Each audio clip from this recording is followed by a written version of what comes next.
and there was S so and so shop branches, and ERB so and so, and street branches, number so and so. I'd love to see that. Well, we had there were about 35 or 40, you see, of these branches. Huh, that's amazing. Mm-hmm. This is like you just found in your files? Yeah. Because that stuff would be, if you had a lot of it, it'd be worth eventually depositing in a library. If you have much. No, well, it wouldn't mean much to the librarian. See, there's the minutes of the educational committee, for example, call to order. Who's present? So and so from this branch, that branch, and the other branch. Right. And then there's a summary of the discussion. It's all in Bassett's writing. It's funny, that sort of stuff is very valuable to historians, believe it or not. Yeah. If you have a batch of it, I'm sure that like the Schomburg collection would probably be very happy to get it if you have much of that stuff. Oh, well, it's right there. I'll look at it and go over there. What's the curator's name? Ernest Kaiser. No. And then, the other one. The woman. Mrs. What's her name? I used to know her well. No, I forgot her name, but I know I'll what you're talking remember about. it. I'll remember it. Right. Because she was the, what was she now? Well, I'll say this in confidence now. But she was, I don't know whether she was a branch organizer or a membership director. She was at Columbia, see. She was a member of that Right. Columbia branch. Well, it sounds like the tentacles go very, very deep. You scratch a lot of people. Yeah, it goes back to those days. Yeah, well, back in those days, you see, we had everything. That whole community, we could almost look at it, lay it down, look at it in our office. Did you ever have branches in a particular church, or? No. Now Powell threatened to have the branches in church. This sermon where he, once in his sermon at least, he said that they can talk about the communists all they want, but when a Soviet America comes, I want Abner Senior Church to organize the first Soviet.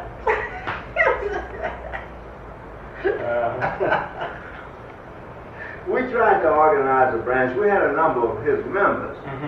So you had members of the party in various churches? Who were in his church, yeah. We had members, but we never got down to organizing a branch. What was the party's relationship to the Consolidated Tenants League, which was that big tenants organization in Harlem in that period, or is that not something that rings a bell? Well, I think that was mainly on paper. You mean that organization? Yeah. It had offices there, but it was. I think it only dealt with complaints somewhat on a lawyer-client basis, you see. So it wasn't a big mass movement? No, but our tenants organizations dealt with, not only the tenants organizations deal with just complaints, you see. We dealt with evictions, escrow payments, things of a struggle character. And it remained one of the stronger organizations too. How widely read and influential was the Daily Worker in Harlem in that period? Well, I don't think we ever were able to get the kind of circulation in Harlem for the Daily Worker.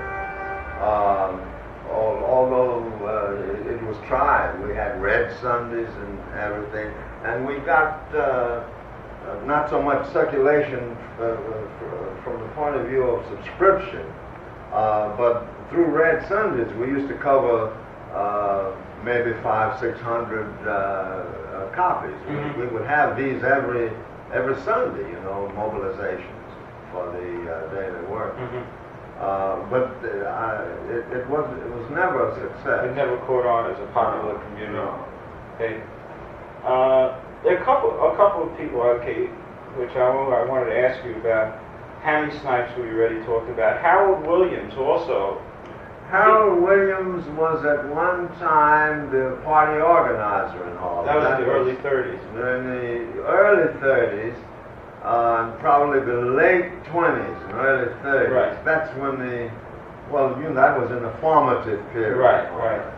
Then he became the Daily Worker circulation manager.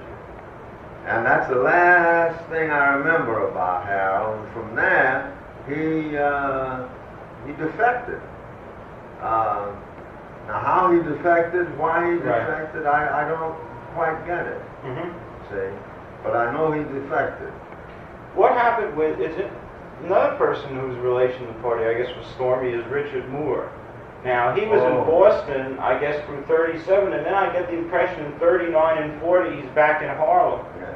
And then somebody told me that he left the party in like 40 or 41. Well, on that, he was expelled from the party, see. And in that expulsion, I was the prosecutor, more or less. I think now wrongly, but as I say, at that time I was working for the party, and what he had done, what he had done was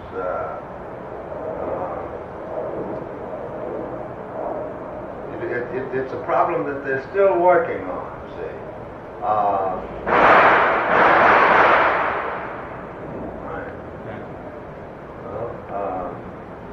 The problem was that we were dealing with at that time was whether or not the white labor unions would fight for the right of that's right. We were fighting for jobs, you see, for Negroes. Mm-hmm. Now, some said if you fight for jobs for Negroes, you can't stop short of a white worker being fired. Some says, no, we've got to fight for jobs for Negroes and for the white worker's job at the same time. Mm-hmm. Moore said that we're just fighting for jobs for Negroes, and we can't be responsible if a white worker is fired. Right. See, we're just fighting for this job right here. Well, they're still working on that now. Right. Well, for that, which was against the line of the party had already decided that we will fight for the rights of Negroes to jobs, but we want to guarantee that white workers are not fired. Yeah. What year was this when this? There was about 40, I guess. But he took that position 7 years before. Yeah, so it was like that he was consistent. Yeah, he's consistent. This was his consistent approach. Now, I grant you that his approach, by the way, was not incorrect. See, not incorrect, because at this time, this is what we are bothered with. Now, that's between the white workers and the boss, you see. Now, I could see this line being pursued, and the white worker would join in the fight for jobs this way. But the party, see, had so decided, in a sense, it was inconsistent. I became the prosecutor, and he was expelled for taking a divisive stand. See, it's a splitting stand, a stand in respect to the white workers and the Negroes. Did he remain sort of in the family after he Yeah. was expelled, so that it Yeah. was? Yeah, he remained in the family. I used to visit his bookstore, and because I was later, I was very remorseful. But was it possible? Was that true of some people who were in Harlem, that even when people were expelled, sometimes they kept a relationship? Or was that unusual in his case? Because No, that wasn't unusual. I don't think I can't. I can't remember another expulsion, but I think of people who left, you know, but who still come around to affairs. right. Well, there were a lot of, I guess, what you would call fellow travelers in Yeah, Harlem. a lot of People who like hung around the party but didn't yeah. join. Oh, lots of them. Yeah. See, you had a lot of people like Aaron Douglas and his wife. They never joined the party, but they were always around, and there were any number of them. You see, he was a leader in the art field. His wife was a teacher, a real socialite. She was. And there may have been others. And I've met a few doctors. Most of them are out of the party now. I've met a few of them fairly recently, and they always want to know what was happening. They miss the discussions, and you know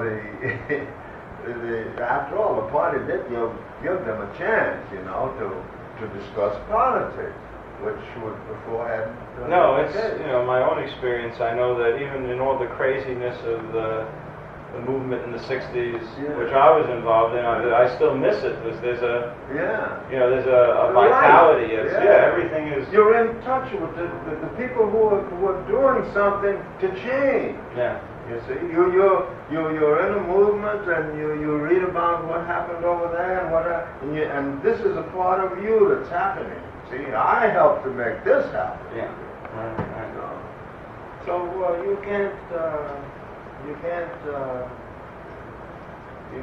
you can't knock it. Right. Yeah, I guess it's always it's almost like somebody who's been through a war. Mm-hmm. You get together with the people from the old times. Yeah. There's a bond. Yeah, they You went through the fight together. Right. One organization which I saw a lot about was the Domestic Workers Union. Did that have any real impact? They claimed in the Daily Workers article that this organization helped wipe out what they call the slave markets. Well, Ford's wife, Mary, was her name Mary? I guess so. Was the organizer of the domestic workers. And this was one of the most difficult sections of the working class to get organized. So that although there was a group of domestic workers, there never was a real successful organizational drive. We had a number of them come in, a number joined the party. Some of them stayed. By the way, they stayed until 52 and 53. But the reforms that got the domestic workers somewhat liberated, they came from legislation in Albany and in Washington. Right. I got a couple of other people who are named that I sort of picked out of the hat as seemingly key people. Howard Johnson, who Stretch, who I'm in touch with and going to interview. He was the leader of the YCL for a while. Yes, he was, yeah. And he was a dancer at the Cotton Club at one time, or? Well, I know he was a dancer, yeah. He was a dancer. that, well, let's see, I think my brothers were dancers there, see. And he knew them, and the Nicholas brothers. Now, well, you're going to interview him. Right, so yeah. So Helen Holman, is that? Helen Holman. Gee, now, you know, that's a name. I've always had a face there, and I couldn't remember what that name was. Something associated with the Women's Commission and the various peace movements. Helen Holman was a woman who had married in her young days, and during the 20s. She had married this white socialist. They had drifted away from all socialist activity. And then in the 30s, 35, 36, somewhere in there, he died. And then she was left without anything. See, you know, they didn't have each other. And then she came back. She was finding her way in the communist movement because this was the inheritor of our socialism. And I remember her just as from that, you know, from conversations with her, and she had a hard time finding a place. You see, because after you've been isolated for 20 years and come back, things change. And everything is different from what she had experienced, you know, as a young girl. And, well, that's all. I can't say anything else. Everything else about her, you'll have to get from her. Well, Phil Arundel, was he a youth leader? Oh, yeah, he was a youth leader, Phil Arundel. So you're throwing names at me that I've forgotten, and I can't recall. Yeah, Phil Arundel was a youth leader there. I can't remember very much about him, since the youth was completely separate. Yeah. What about Louis Burnham? Was he a native Harlemite, or somebody came in from outside? No, he's a native Harlemite, City University graduate. He I know well. We worked very closely together. A very brilliant fellow, an administrator. So he was one of the more capable people who came in to the organization. He was an organizer with Jackson. What was his name? Well, maybe you got his name down there. James Jackson? No, not James Jackson. No. Well, anyway, I'll think of it. Not Manning Johnson? No. This Jackson was a theology student at Howard. Also a very brilliant kid. But Burnham became an organizer for the National Negro Congress. Then out of the National Negro Congress, he became the first organizer of the Southern Youth Congress. Right. And then they moved from Richmond to Buffalo. From Richmond to Birmingham. And then finally the organization founded, and he came back and what was he doing? He came back and worked for the Guardian, I think. Okay, was Angelo Herndon active in Harlem? Yeah, he was there, you know, he wasn't active.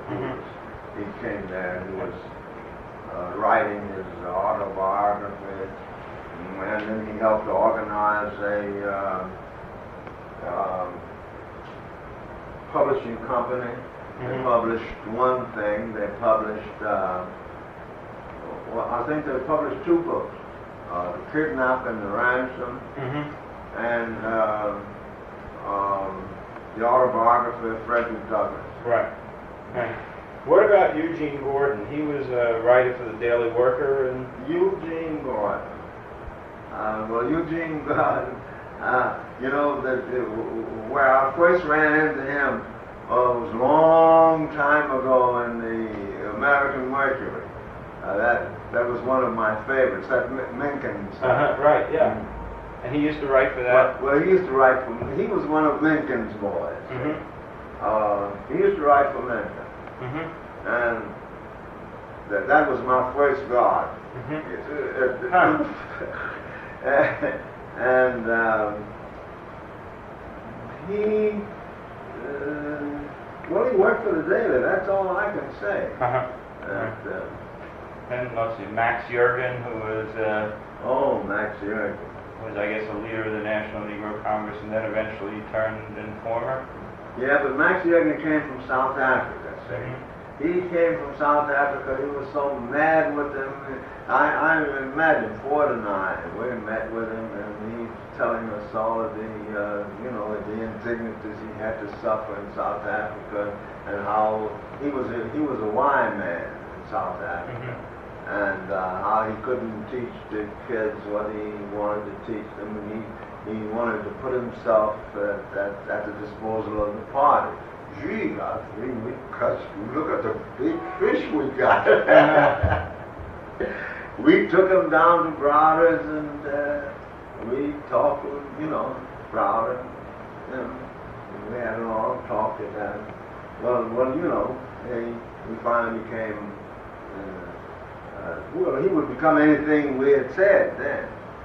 He took over the Negro Congress, and he was one of the guys. He was a real aristocrat, absolute, everything formal. When he had, the maid, and his dinner was served at a certain time. Right. And he had a couple of sons, I think. I believe he's had a couple of sons. And they're doctors now. And where he got off the ball in 40, was it 46? I'm not sure. No, it was right after 46. Right after, during the rise, right after 47, when the McCarthy Committee began. Raised when right after Truman had intervened in Greece, and in the Fulton speech, and then starts the red baiting. He married a fairly well-to-do psychiatrist who lived in Croton on Hudson. Lena somebody was her name, I forgot her name. And then he blasted the party and joined up with the pro-South. What is that, water? No, just maybe wind. Oh. Then he joined the pro-South Africa group. Amazing. He and Skyler were the Negroes on the group. Right. What about Calvin Krim? Does that name ring a bell? Yeah. Well, I remember Calvin Krim well. Calvin Krim was a street speaker. He was a superb. He wasn't just a street speaker. He was a superb street speaker. We would all go and listen to him speak. You see, he had been a nationalist, and all of a sudden he determined, for something reason or other, I don't know, that he liked the communists better. So he came in and joined up with us. We discovered nothing wrong with him, with his ideology, but he had some difficulty with his wife, and I don't know, he wasn't able to patch this up. It seems that he must have loved this woman. I never saw her. But he was always talking about her, see. Now this guy was he was a strange combination. A poet, a very sensitive person, and a street speaker, just wonderful. You know, just a pleasure to listen to him. One day he just got off of his rocket, and he landed up out in one of these mental hospitals, and we'd go out to see him. And I thought maybe he'll get better, but he never did. He just died in that mental hospital. How important was the American Labor Party in the CP activities in that period? Very important. That was the focal point of the electoral? Always. Every election, see, the party had a special Marcantonio. Well, mainly the American Labor Party was mainly the Marcantonio, see. But for different reasons. For different reasons also. The American Labor Party, when it first organized, that was our expression of the People's Front. Until the Liberal Party. Right, I guess that was after the Nazi-Soviet pact. Right. What happened with Randolph after the Nazi-Soviet pact? Did you know, like, that at that Negro Congress, what was going to happen, that Randolph was going to... No, we were all taken by surprise. That was a surprise? Yeah, we were all taken by surprise. We didn't know. That Randolph, in other words, had been friendly up to that point? Right up to the very day. And then he delivered his blast, that speech. Well, we were so surprised until immediately we had to call the meeting at the highest level. We got no sleep that night. You mean you called the Politburo meeting, you think? Or? Well, there was all the people who were there. Right. We called that, and we all stayed up all night long. After that, we detailed each one. You do this, you do that. We had to get a speech. There's John Davis, I think, in his speech, he had to answer Randolph. And well, he did. I still have that speech. The proceedings. Right. Did that really hurt the Congress, that particular division? Yeah, naturally. Yeah. You know, and after that, Randolph and the party were always pretty hostile. Yeah, now that's when Max came in. Max Yergin. Right. Came in right there. We had to pack, this whole thing had to be patched up at the last minute. Okay. What?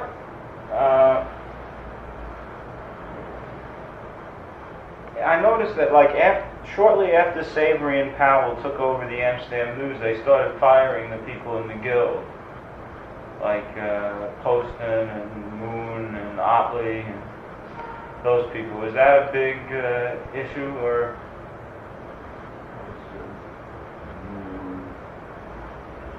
Well, I don't. It doesn't seem to have been such a no. Because I remember the reason why. Because I remember that Savory was one of the leaders in the Ethiopia. And I used to confer with Savory all the time. Right. So that was even up through the late 30s. No, because we still had our unit in there. You see, we had the Amsterdam News unit. There's an Amsterdam News Party unit. But these people were not members of it. See, Poston wasn't a member. Moon wasn't a member. These were all anti-communists. Otley wasn't a member, although he'd come around once in a while. He'd come around to office once in a while. And who else was the flyer? You see, there was Chase and Bill Chase, the cartoonist. Ollie Harrington, Marvel Cook, the woman who did the children's stories, and They were all in the party unit? yeah, well, we had we had the whole. Marvel Cook was like the society columnist? Mm-hmm. That's funny. Well, I guess that's pretty impressive when you have the society columnist in the local paper. If you have the sports page also, you're really in good shape. You probably did. Well, I don't know. The sports guy. Yeah, well, there was some guys who were staunch anti-communists, Mhm. who was going to. Was, by the time of, let's say, 39, were there a lot of, like, strong anti-communists in Harlem? Well, they were in various spots, you see, Mhm. but they couldn't say very much. You see, there was a guy named Baker. I see him surface once in a while now. Mhm. Well, he was one of these.